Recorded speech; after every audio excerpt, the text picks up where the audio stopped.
ये तस्वीर जिला पंचायतों में बीजेपी की जीत का परचम फहराने की बात की है। आखिरकार सियासी हो हल्ला के बीच जिला पंचायतों के चुनाव भी संपन्न हो गए, लेकिन सबसे ज्यादा गहमा गहमी और ड्रामा भोपाल में देखने को मिला। खबर तो ये तक आई कि चुनाव के ऐन पहले जिला पंचायत के 4 सदस्य लापता हो गए। कांग्रेस ने बीजेपी पर सदस्यों को अगवा करने का आरोप भी लगाया। वहीं चुनाव के दौरान एक वक्त तो ऐसा भी आया कि पूर्व सीएम दिग्विजय सिंह और मंत्री भूपेंद्र सिंह आमने सामने हो गए, लेकिन इस ड्रामे के बीच जीत बीजेपी की हुई। टेंडर वोटिंग के आरोपों के बीच 10 सदस्यों में से 6 सदस्यों ने बीजेपी के पक्ष में वोट किया। अब ये तो बैलेट के चुनाव हुए हैं और इस बैलेट के चुनाव में भारतीय जनता पार्टी की 41 सीटें जीती है। कांग्रेस शिकायत और केवल जिला पंचायत के चुनाव नहीं, जनपद के चुनाव में मैं आप सबको बधाई देता हूँ। शानदार सफलता प्राप्त की। इतनी प्रचंड बहुमत से माननीय मुख्यमंत्री जी ने कहा कि मैं इतने सालों से राजनीतिक क्षेत्र में हूं, लेकिन इतने नीचे तक चुनाव पहली बार हम जीत करके आए। ये भारतीय जनता पार्टी के संगठन की ऐतिहासिक सफलता और सरकार की नीतियों के प्रति जनता का विश्वास। और मैंने कहा कि सामूहिकता के आधार पर इस चुनाव में जो भारतीय जनता पार्टी के सभी कार्यकर्ताओं ने मिलकर के भूमिका निभाई, ये उसी की ताकत और उसी का परिणाम है कि आज ऐतिहासिक बहुमत जिला परिषद में भारतीय जनता पार्टी को मिला है। जिला पंचायतों में बीजेपी ने ऐतिहासिक जीत दर्ज करते हुए 41 जिला पंचायतों पर कब्जा किया, तो कांग्रेस 10 जिलों में ही कब्जा जमा पाई। हालांकि बीजेपी की जीत पर कांग्रेस ने सवाल तो उठाए ही, साथ ही टेंडर वोटिंग को लेकर चुनाव आयोग में शिकायत भी की। आपको मालूम है टेंडर वोट किसने दिए? भाजपा के कार्यकर्ताओं ने। तो सर भोपाल को लेकर कोई शिकायत करेंगे क्या? शिकायत हो गई है, वहाँ रिटर्निंग ऑफिसर में शिकायत हो गई है, इलेक्शन कमीशन में शिकायत हो गई है, और अब हम लोग लड़ाई लड़ेंगे आगे चल। एमपी में जिला पंचायतों के चुनाव में शायद ही पहले कभी इस तरह की तस्वीरें उभर कर सामने आई हों, जहां दिग्गजों का जमावड़ा और आमना सामना हुआ हो। लेकिन अगले साल होने वाले विधानसभा चुनाव से पहले हो रहे इन चुनाव में ये तस्वीर तो दिखना लाजमी है, क्योंकि दोनों ही पार्टी जीतकर एक दूसरे पर मनोवैज्ञानिक दबाव बनाना चाहती है। खैर, इस सियासी ड्रामे को देख अंदाजा लगा लीजिए कि 2023 में आम चुनाव का माहौल कैसा रहने वाला है। नमस्कार, मैं हूं शरद द्विवेदी और आज का हमारा मुद्दा है गेम पलट सियासत। निकाय चुनाव में जो जंग हुई दोनों ही दलों में, वो खंदक की कितनी गहरी लड़ाई थी, इसको आपने अभी पंचायत चुनाव के जनपद अध्यक्ष और ज़िला पंचायत अध्यक्ष में देखा। जो चेहरे हमें निकाय चुनाव में नहीं दिखे, विधानसभा चुनाव में नहीं दिखे, इस तरह से जिस तरीके से पंचायत के चुनाव के नतीजे, फाइनल नतीजों के समय दिखे हैं, दिग्विजय सिंह जी का जो आक्रामक स्वरूप हमने देखा, बगल सुरेश पचौरी जी पूरा अपडेशन लेते हुए, बात करते हुए, भूपेंद्र सिंह जी, विश्वास सारंग जी, कहीं चेहरे पर चिंता, कहीं चेहरे पर प्रसन्नता, दोनों ही दलों के नेताओं पर, और हर पल ऐसा लग रहा है कि न जाने क्या हो जाएगा, क्या घट जाएगा। ये बताता है कि मध्य प्रदेश में दोनों ही दल चुनावी राजनीति को कितनी गहरी गंभीरता से ले रहे हैं, और ये गहरी गंभीरता सीधे सीधे नाक की लड़ाई से या प्रतिष्ठा की लड़ाई से जुड़ गई है। और यही वजह है कि इस लड़ाई में वो दिग्गज उतार दिए गए। पंचायत चुनाव में ये मंजर देखना वाकई, दिग्विजय सिंह जी के चेहरे की बेचैनी, आक्रोश, यहाँ शिकायत हुई है, वहाँ शिकायत हुई है। 75 साल की उम्र में कांग्रेस के एक वरिष्ठ नेता को जिस तरह से सड़क पर उतरकर इस लड़ाई को लड़ना पड़ा है, ये बताता है कि कांग्रेस कितनी गहराई से और गंभीरता से इस मैदान में कूदी है। ये हुआ इसका एक पक्ष। दूसरा पक्ष है कि क्या दोनों ही दलों ने इस पूरे माध्यम के ज़रिए राजनीति के स्तर को ऊपर उठाया है, ये भी एक बड़ा सवाल है। आप चुनाव जीतते हैं, चुनाव हारते हैं, लेकिन अगर इसके बीच में प्रेम और सौहार्द समाप्त होता है, तो एक बैटन जो आप एक दूसरे को थमाते हैं, ये बैटन होती है या ये मशाल होती है विद्वेष की मशाल, नफ़रत की मशाल, और ये सुलगती रहती है मनों में। हमारे साथ ऐसा हुआ, हमारे साथ ये हुआ, और यही वो कठिनाई है कि हम देख रहे हैं कि मध्य प्रदेश में 2018 के बाद जिस तरह से राजनीति में प्रतिद्वंद्विता का स्तर चौंका देने वाले हद तक पहुंच रहा है, और जहां दोनों ही दलों ने हर चीज को बिल्कुल प्रश्न बना लिया है, पगड़ी का, प्रतिष्ठा का, नाक का, उसमें दांव पर सबसे पहले लगती है प्रतिष्ठा और उसके बाद विद्वेष और घृणा। माफ कीजिएगा मैं ये शब्द बोल रहा हूं, और आगे जाकर ये किसी और रूप में न परिणित हो, ये देखना बहुत ज़रूरी है। और ये बड़ी जिम्मेदारी दोनों ही दलों के फ्रंट लाइनर जो लीडर्स हैं उनके ऊपर है। आज इसी पर हम बात करेंगे। जो मेहमान हमारे साथ हैं उनसे मिल लीजिए। भोपाल स्टूडियो में आज मुकम्मल पैनल है। संदीप पौराणिक जी हैं, वरिष्ठ पत्रकार, राजनीतिक विश्लेषक, बहुत स्वागत करता हूं सर। डॉक्टर हितेश वाजपेयी हैं, प्रवक्ता बीजेपी के, नागरिक आपूर्ति निगम के पूर्व चेयरपर्सन, बहुत स्वागत है सर। और अवनीश बुंदेला जी हैं, युवा नेता, प्रवक्ता, कांग्रेस। संदीप जी, पूरे मंजर को आपने भी दिन भर देखा और अभी हमारे पैकेज में भी आपने देखा। बीजेपी का दबदबा है, निश्चित तौर पर है, चाहे निकाय चुनाव की बात करें या उसके बाद नगर पालिका और या फिर उसके बाद आप पंचायत और जनपद की भी बात करें, लेकिन दोनों ही दलों ने इसको जिस तरह प्रतिष्ठा से जोड़ दिया है, इसके अपने फायदे भी हैं और उतने ही गहरे नुकसान भी हैं। जी शरद जी, भले ही कोई जीत गया हो या चुनाव हार गया हो, लेकिन लगता है कि मध्य प्रदेश की जो परंपराएं वो हारती नजर आई चुनाव। कारण ये है कि जो सौहार्द राजनीतिक दलों में होता था वो कम होता दिखाई चुनाव में। हो सकता है बीजेपी जीती 41, कांग्रेस 10 जगह जीती, लेकिन हार किसकी हुई है? ये बड़े नेताओं की जिम्मेदारी थी कि वो सामंजस्य का परिचय दें। जो एक तस्वीर आई है पूर्व मुख्यमंत्री की है मध्य प्रदेश के, वो कम से कम अच्छी तो नहीं कही जा सकती वर्तमान हालात में। और ये तनाव सिर्फ ऊपर नहीं है शरद जी, ये तनाव पंचायत तक रहा है और उसके पीछे बड़े कारण हैं कि 2023 के चुनाव के लिए आपको सत्ता पर जो पद हैं उन पर कब्जे की होड़ थी। ये पूरी तरह होड़ का नतीजा है कि नेताओं का स्वरूप या काम करने का तरीका बदल गया। उनके लिए ऐसा लगता है मुझे तो कई बार कि चुनाव में जीत ही सब कुछ थी, सब चीज़ें तार तार हो जाएं कोई दिक्कत नहीं, लेकिन जीत हमें मिले। यही कारण है कि कई जगह तमाम बड़े नेताओं को सामने आना पड़ा, अपहरण के आरोप लगे, सौदेबाजी के आरोप लगे। ये कम से कम मध्य प्रदेश की राजनीति के लिए तो वर्तमान दौर में अच्छा नहीं है। इससे दोनों राजनीतिक दलों को गंभीरता से लेना चाहिए। चुनाव की हार जीत तो होती रहेगी, लेकिन अगर सौहार्द बिगड़ गया राजनीतिक दलों का तो ये प्रदेश के लिए अच्छा नहीं होगा। बिल्कुल। और मुझे वो कहावत याद आती है कि धन गया तो कुछ नहीं गया, स्वास्थ्य गया तो कुछ गया, और चरित्र गया तो सब कुछ गया। जिसने भी इसका निर्माण किया होगा वो कितने गहरे निष्कर्ष में डूबा होगा साहब, कि धन गया तो इल्ले, कुछ भी नहीं है सर, कुछ गया नहीं, फिर कमा लेंगे, कोई लफड़ा नहीं है सर। लेकिन स्वास्थ्य गया तो कुछ लूज किया आपने, और अगर आपने एक नैतिक प्रतिमान खो दिया तो सब कुछ खत्म हो गया साहब। और सब कुछ ध्वस्त तंत्र में तब हो जाता है जब हमारी जो एपिकल बॉडी होती है, गंगोत्री होती है, अगर वहाँ से हमें मैसेजिंग ठीक नहीं मिलती। अवनीश जी। सर मैं यही कहूँगा, चिड़िया नाल में बाज लड़ावा, गिदरानू में शेर बनावा, 1.25 लाख से एक लड़ावा, ता दिग्विजय सिंह नाम धरावा। सर हमें गर्व है कि दिग्विजय सिंह जी आज 73 साल की उम्र में भी कांग्रेस के युवा नेताओं को, कार्यकर्ताओं को एक एग्जाम्पल सेट कर रहे हैं।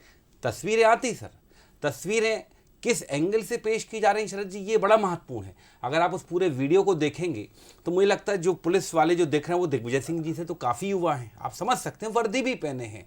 तो जब कई बार कोई व्यक्ति अपने बचाव के लिए भी, और आप देखें अगर उसको पूरा वीडियो देखेंगे, सिर्फ दिग्विजय सिंह जी को ही ढक के नहीं पड़ रहे, पूर्व मुख्यमंत्री को, पूर्व केंद्रीय मंत्री सुरेश पचौरी, पीसी शर्मा जी, सबको ढक के पड़ रहे हैं। आश्चर्य इस बात का शरद जी, उस पूरे वाक्य में मतलब एक जो भाग के जा रहे हैं विधायक जी, क्या वो खुद चुनाव लड़ रहे थे? कुछ सदस्यों को लेकर जिस तरह से विधायक जी ने दौड़ लगाई है वो भी बड़ा शर्मनाक तस्वीर है। अगर हिम्मत थी, सरकार आपकी है, सत्ता आपकी है साहब, रुकते वहाँ पर बात करते। ये जो भागना है ना, और उसके बाद फिर ये बात मैं भी मानता हूँ शरद जी कि इस तरह की तस्वीरें राजनीति में मध्य प्रदेश में नई हैं, ये पहले नहीं होता था। और कहीं ना कहीं मध्य प्रदेश की राजनीति का स्तर, मैं इस बात को स्वीकार करता हूँ कि जिस तरह से शिवराज सिंह चौहान जी ने ये जो चौथी बार जब मुख्यमंत्री बने हैं पिछले 2.5 साल से, उस स्तर को सर मैं बड़े विनम्रता से कहूँगा रस्सा तल में डाला है निरंतर।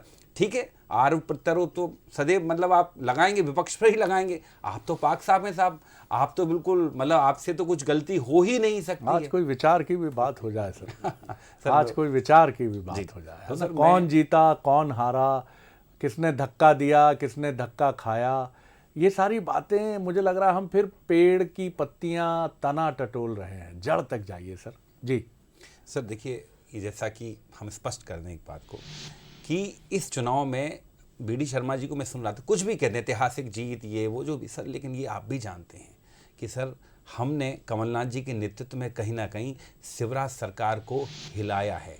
जो उनका वट वृक्ष दिन पे दिन मोटा होता जाता है सर, हमने उसको हिलाया है। आप देखें, हमने 5 महापौर जीते।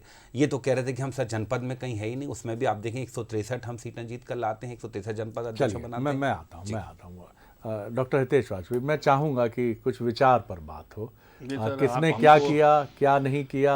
हमको पहले दबाव में ले लेते जी जी चलिए खैर, मुझे कोई दिक्कत नहीं है शरद जी, क्योंकि दर्शकों की भी अपेक्षा है कि जो आपका विषय है उस पर रहें। मैं 2-3 बातें बस कहना चाहूँगा। पहली चीज़, आज हमने 41-50 में से जो सफलता हासिल करी है उसके लिए हमारे कार्यकर्ताओं को और जो लोग बने उन सबको बहुत बहुत बधाई हो, क्योंकि अंत में देखिए जनादेश है और जनप्रतिनिधि हैं, वही मैटर करता है।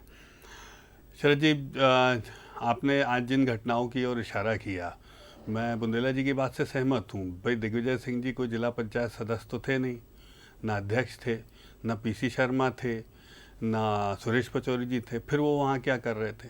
ये सवाल तो किया जा सकता है ना। यदि भाई आप जैसे आपने एक उंगली ऐसे करी 3 की जा सकती थी, तो आप लोग क्यों थे वहाँ पर? ये अवनीश जी की परिभाषा के हिसाब से उनको नहीं होना चाहिए था। फाइन, आप थे, और उसके बाद यदि रामेश्वर जी दिखाई देते तो वो क्या गलत है? अच्छा, तीसरी बात, आपके लिए क्यों रुके? भाई आप क्या हो, अच्छा बताइए ना। आप कलेक्टर हो कि आप विधानसभा अध्यक्ष हो कि आप राष्ट्रपति हो? भाई वो क्यों रुके हैं आप बताइए ना शरद जी, कि आप नेता प्रतिपक्ष हो और आपको संवैधानिक दृष्टि से रुकना चाहिए था वहाँ पर। उसके बावजूद भी भूपेन्द्र जी उतरे, आपने ही दिखाया। भूपेन्द्र जी ने बातचीत भी करी, और भूपेन्द्र जी बहुत सीनियर लीडर हैं, हमारे प्रभारी भी हैं सारे इस चुनाव व्यवस्था के। तो ऐसा नहीं है कि नहीं हुआ। उसके बाद भी आपने भूपेन्द्र जी को कहीं नहीं देखा होगा कि किसी को अपशब्द कहा। आरिफ मसूद जी को उन्होंने कहा 2 मिनट में बात करता हूँ, जैसा मुझे समझ में आया आपके विजुअल्स में, और वो आ गए। उन्होंने कोई स्कफल नहीं किया, कोई किसी से टकराव नहीं किया। पूरे चुनाव के दौरान शिवराज जी ने कभी नहीं बोला कि मेरा हेलीकॉप्टर लेके मैं कहीं जाऊँगा, ना बीडी शर्मा जी ने बोला कि मैं अपना हेलीकॉप्टर लेके कहीं जाऊँगा। घर पे बैठे रहते थे।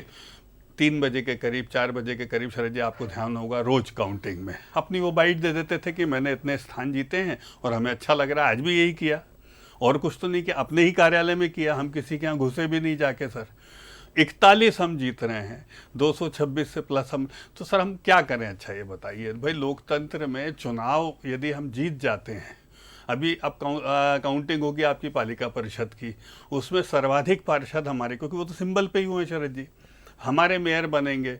फिर आप ऐसा करोगे? अच्छा आप सब कुछ कर दो। मैं आपसे एक बहुत विनम्रता से सवाल पूछता हूँ शरद जी। शरद जी मुझे बता दीजिए, भाई कमलनाथ जी और राहुल गांधी ये चले क्यों जाते हैं देश से बार बार? इतने इंपॉर्टेंट काम है, आपको एक बाइट नहीं मिलेगी कमलनाथ जी की, वो देश ही से चले जाते हैं इतने इंपॉर्टेंट जंक्चर पर। आज हम यदि विषय पे रहे, हाँ नहीं, मैं इसलिए बोल रहा हूँ कि he is the leader. Sir वो अध्यक्ष हैं कांग्रेस पार्टी के, विद ऑल ह्यूमिलिटी। देखिए शरद जी, मेरा कहीं भी उनको ठेस पहुंचाना उद्देश्य नहीं है, ना मैं किसी भी प्रकार की ऐसी सिमिलीज का वो नहीं करूंगा। लेकिन मैं जो कहना चाहता हूँ वो ये है कि फुल टाइम पॉलिटिक्स है सर ये। विपक्ष को यदि मत मिलते हैं तो जनता आपसे अपेक्षा से देखती है, और दोनों अपेक्षा, उनके विषय क्या आ रहे हैं क्या नहीं आ रहे हैं, और साथ ही साथ आप किस प्रकार से उसको आगे लेकर। अच्छा दिग्विजय सिंह जी को आपको पता है एक केस में ऑलरेडी सजा हो गई है, जिसमें उन्होंने लाठी लेके उतर गए थे, उन्होंने लाठी चार्ज कर दिया था। अच्छा ये ऑन रिकॉर्ड है शरद जी। तो मैं कहता हूँ इससे बचा जा सकता है। आज फिर आप वर्दी पकड़ रहे हो, अच्छा वही उन्हीं तिवारी जी की वर्दी पकड़ रहे हो जो आपके यहाँ भी रहते हैं, भाई उसका क्या लेना? वो बेचारे सुरक्षा में लगे हुए, उनका क्या आपसे लेना देना? चलिए आप कहीं भी चार्ज करोगे, हम भी करेंगे, हमको भी रोका जाएगा। तो मैं आपकी सबकी बात से सहमत हूँ, चुनाव आएंगे जाएंगे, पर हमको वाकई में गरिमा बना के रखना चाहिए। यदि मुझसे भी कोई गलती होगी शरद जी, तो मैं वाकई में क्षमा मांगूंगा। हम कोशिश करेंगे कि लोकतंत्र की गरिमा बनी रहे और ये अपेक्षा आप लोगों की जायज़ है, तो इसलिए I bow down to the demand of both of you. चलिए साहब, शुक्रिया, आपने कम से कम उस मर्म को समझने की कोशिश की। अवनीश जी ने भी उसको समझने की कोशिश की, लेकिन आपने उसको एक्नॉलेज किया और एकाधिक बार एक्नॉलेज किया, ये अच्छी बात है। संदीप जी, मैं ये भी समझना चाहूँगा कि कई बार जब आप प्रतिष्ठा का प्रश्न बनाते हैं, तो जैसे हम पुरानी प्रेमचंद युगीन कहानियों में सुनते थे कि समाज को दिखाने के लिए आपने बिटिया की शादी इतनी धूमधाम से कर दी कि जो जागीरदार साहब के पास बची खुची आखिरी 40-50 एकड़ ज़मीन थी वो बिक गई, जो प्रतिष्ठा के गहने इत्यादि थे वो बिक गए। और मोरल ऑफ द स्टोरी ये है कि आपको पूरा जीवन बिताना है, बिटिया की शादी के बाद भी जीवन है, आपका पुत्र है, आप हैं।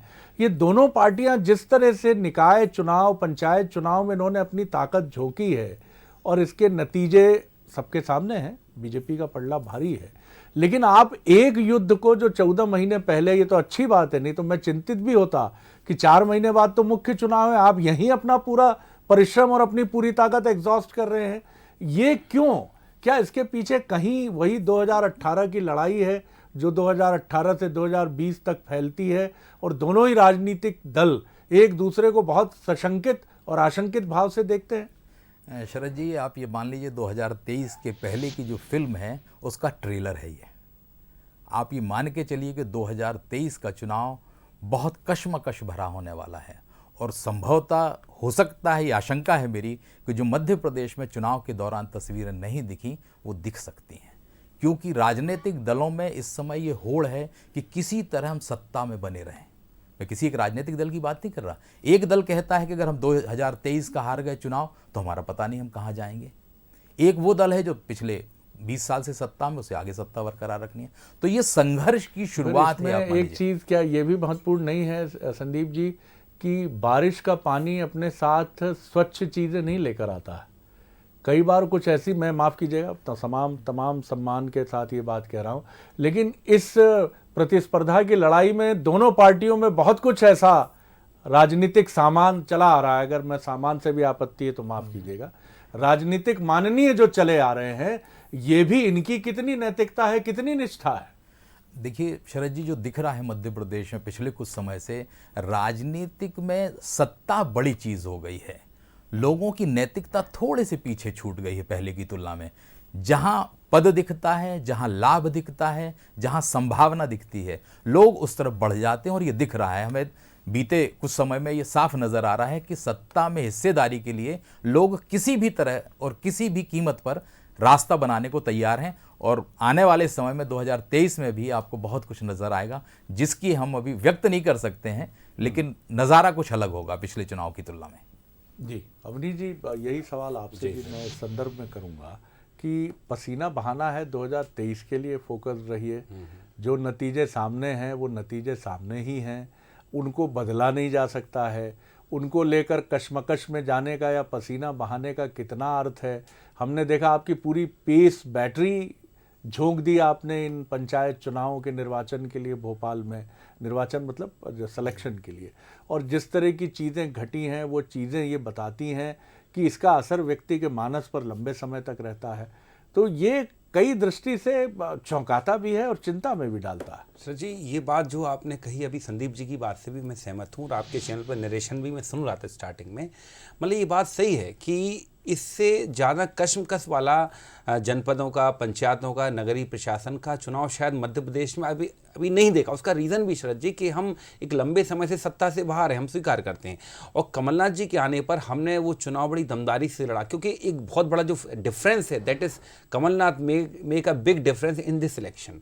उनने इस चुनाव के स्तर को काफ़ी उठाया। देखिए साहब, सामने हम ये स्वीकार करते हैं कि सामने कौन है, भाजपा है, जिसका संगठन बिल्कुल हम मानते हैं बड़ा मजबूत संगठन है, एक आपके पास कार्यकर्ताओं की फौज है। लेकिन उसके बावजूद आप देखें जो पार्टी लगभग 18 साल से सत्ता से 17 साल से बाहर है, उसके बावजूद देखिए हम ये स्वीकार कर शरद जी कि इसके पहले जो 2-3 टेन्योर के चुनाव हुए उसमें कमलनाथ जी नहीं थे। दिग्विजय सिंह जी भी 10 साल के लिए सत्ता से राजनीति से एक हिसाब से संन्यास ले चुके थे। तो उस समय मुझे ऐसा लगता है कांग्रेस पार्टी ने उतनी दमदारी से चुनाव नहीं लड़ा सर। इसलिए क्या है, राजनीति का स्तर जो था, जितना ऊंचा इस चुनाव का स्तर हमें दिखा शरद जी, जो थोड़ा बहुत ये जो शिकायतें आ रही झड़प में, इसका रीज़न ये है कि जब खेल जो होता है, जब मैच बड़ा होता है शरद जी, तो निश्चित तौर पे उसमें कई बार आपने देखा होगा इंडियन क्रिकेट टीम का कोई मैच है श्रीलंका से या वेस्ट इंडीज से या खासकर ऑस्ट्रेलिया से, तो जो बड़े मैच होते हैं, फाइनल होते हैं, सेमीफाइनल होते हैं शरद जी, उसमें अक्सर देखते हैं सिजलिंग जो शब्द आता है उसमें अक्सर। तो मुझे लगता है इसको भी हम खेल की भावना से देखें। देखिए चुनाव आएंगे जाएंगे, इस बात की मैं हितेश वाजपेयी जी की सराहना करूंगा कि हमें कभी भी व्यक्तिगत संबंध खराब नहीं करना चाहिए। और कमलनाथ जी के नेतृत्व में कांग्रेस पार्टी का कार्यकर्ता हमेशा इस मर्यादा को शरद जी कभी भूलता नहीं है। हम हमेशा उस मर्यादा को बनाए रखने का प्रयास करते हैं। ये जो तस्वीरें आती हैं, अगर आप इसको पूरा वीडियो देखेंगे तो इसका मतलब आपको अलग निकलेगा।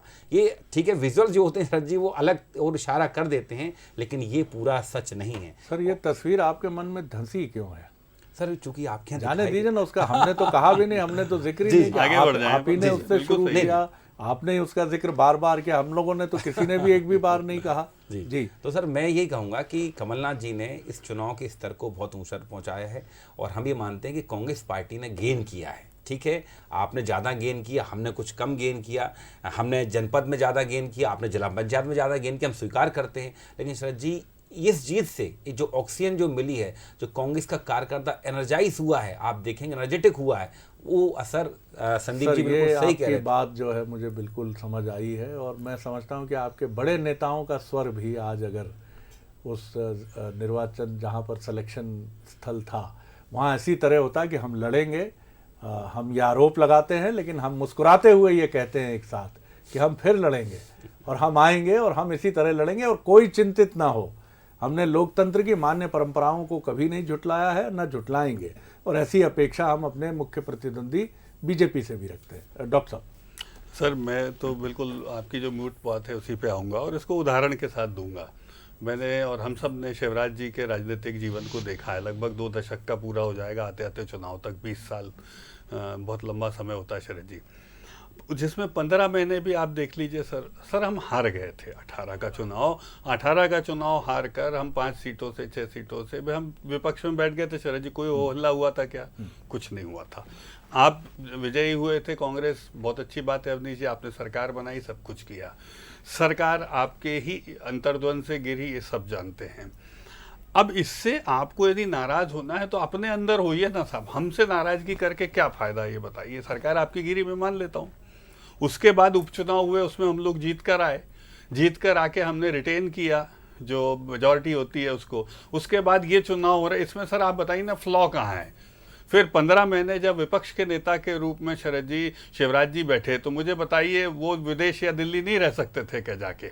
वो कभी गए क्या? वो 9 बजे कार्यालय आ जाते थे साहब, बीजेपी कार्यालय आते थे, ट्रेन में सफ़र करते थे, थाने के सामने बैठ जाते थे, सारे सर आपके पास विजुअल्स होंगे उस समय के 15 महीने के, आप निकालना, जबकि वो नेता प्रतिपक्ष भी नहीं थे, नेता प्रतिपक्ष गोपाल जी थे। अब नेता प्रतिपक्ष ना होने के बाद भी सर उन्होंने एक जिम्मेदार विपक्ष के रूप में सड़क पे हमेशा काम किया।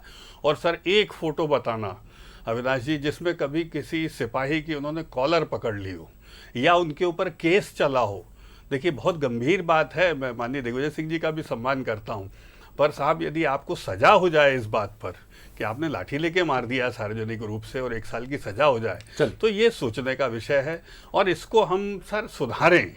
मैं आप लोगों की इस बात से सहमत हूँ। बहुत अच्छी बात है जी सर। बहुत सेकंड जी सर, भोपाल और मध्य प्रदेश से सभी लोग बाहर जाते हैं, लेकिन पता नहीं कमलनाथ जी के बाहर जाने पर क्यों बवाल मचता है। अभी 1.5 महीने से ही थे सर, लेकिन निरंतर जब भी वो बाहर जाते हैं पता नहीं कहाँ चले गए। मैं वही बता रहा हूँ सर, इस बात पर भाजपा अटकी है। हम तो साफ कहते हैं, आप उनके बारे में स्तुति करते हैं, वो भी करते हैं। हम तो अपनी जीत से लवरेज हैं, कहते हैं ना, पूरे हम एनर्जी से भरे हुए हैं। हम 2023 के लिए हम 2023 के लिए तैयार हैं। हम तो हितेश जी आपसे कहेंगे आप भी तैयारी करिए। कमलनाथ जी बताइए। ये मुझे लगता है लेकिन एक महत्वपूर्ण बात है, मैं जनता पर छोड़ूंगा ये चीज जो डॉक्टर हितेश वाजपेयी ने कही है, क्योंकि मैं कहूंगा तो उसके कुछ और मायने तलाशे जाते हैं। ये सही बात है कि मध्य प्रदेश का राजनीतिक चरित्र हमें आश्वस्त क्यों करता है। हमने महाराष्ट्र में भी देखा, प्रणाम है, हम कोई तुलना नहीं कर रहे हैं, लेकिन वहाँ एक जल्दबाजी हुई थी और उस जल्दबाजी की वजह से सिलेक्शन में एरर हुई और फिर बीजेपी को पीछे हटना पड़ा। मध्य प्रदेश में भी मानने वालों की कमी नहीं थी 2018 में कि बीजेपी सरकार बनाने के लिए एड़ी चोटी का जोर लगाएगी, लेकिन अंततः बीजेपी ने कहा कि हम जनादेश को स्वीकार करते हैं, भले ही ये बहुत मामूली अंतर का है, लेकिन हम पीछे बैठते हैं। ये आप देखिएगा, आप सोचिएगा, मैं इस पर कोई टीका टिप्पणी नहीं कर रहा हूँ। डॉक्टर वाजपेयी की इस बात से मैं सहमत हूँ कि शिवराज जी कोई पद लिए बिना उस दौरान उसी सक्रियता से काम करने की कोशिश करते रहे जिसकी समालोचना, आलोचना, प्रशंसा तीनों हुई कि साहब ये इतने सक्रिय हैं, अभी भी ये लगता है कि खुद को मुख्यमंत्री ही समझते हैं, निकल पड़ते हैं, वैसा ही शेड्यूल है, 9 बजे निकल गए, पीड़ित किसानों के पास पहुंच गए, छिंदवाड़ा पहुंच गए, वहाँ ब्यूरोक्रेसी को भी कुछ नसीहत दे दी। ये आप देखिए कि शिवराज जी का ये भी काम कैसा है, लेकिन ये हम सबको अच्छा लगा था और यही हम चाहेंगे कि मध्य प्रदेश में वो खींचतान ना हो जो हमने उत्तर प्रदेश में देखी है। अच्छा है कि 2 बार से स्थायित्व है सर वहाँ। महाराष्ट्र में हमने जो मंजर अभी देखा है, क्योंकि मध्य प्रदेश छोटा राज्य नहीं है, 230 सदस्यीय विधानसभा है। छत्तीसगढ़ भी बचा हुआ है अभी तक, लेकिन कुछ गुहाट कभी कभी होती है, लेकिन ठीक है। लेकिन मध्य प्रदेश में सर ये चीज़ ना हो। बड़ी पावरफुल और बड़ी ग्लोरीफाइड लीडरशिप है यहाँ कांग्रेस की और बीजेपी की, एक से एक शानदार नेता है और बहुत सारे कार्यकर्ता दोनों पार्टियों में ऐसे हैं, लाखों की संख्या में, जिन्होंने अपनी रीढ़ को कोई समझौता किए बिना, अपनी पार्टी के लिए बिना कुछ मांगे अपना सब कुछ सौंप दिया है। और ये सही मौका है कि उनको उनके कर्तव्यों का, उनकी भावना का सम्मान करते हुए उनको 2023 में वो सब कुछ वापस मिले। अगर इसी तरह अवसरवादिता, इसी तरह तुम आ जाओ, तुम आ जाओ, तुम आ जाओ, तुम चले जाओ चलता रहा, तो दोनों ही पार्टियों का जो मूल कार्यकर्ता है उसके लिए कहीं ना कहीं क्षोभ का विषय होता है। वो समझता है राजनीति में जीतना महत्वपूर्ण है, लेकिन आखिर किस कीमत पर। बहुत शुक्रिया डॉक्टर वाजपेयी, बहुत शुक्रिया अवनीश जी, बहुत शुक्रिया संदीप जी। आगे देखिए छत्तीसगढ़ आज का मुद्दा, मिशन पर बीजेपी। नमस्कार।